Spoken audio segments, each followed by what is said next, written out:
तत्पुरुषाय विद्महे महादेवाय धीमहि तन्नो रुद्रः प्रचोदयात्। बाबा धवळेश्वराय नमो नमः।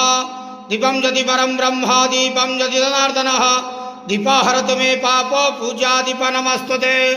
बाबा धवळेश्वर महाप्रभु संसार सुखी रखंतु।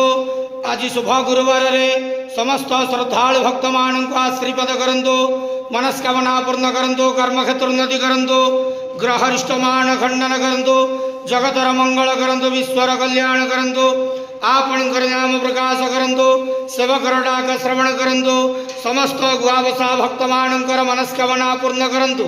बाबा धवळेश्वराय नमो नमः। संसार सुखी रखंतु आनंद केवार हरि बोलो। आज शुभ गुरुवार रे समस्त श्रद्धालु भक्त मान को आशीर्वाद करंतु आनंद केवार हरि बोलो।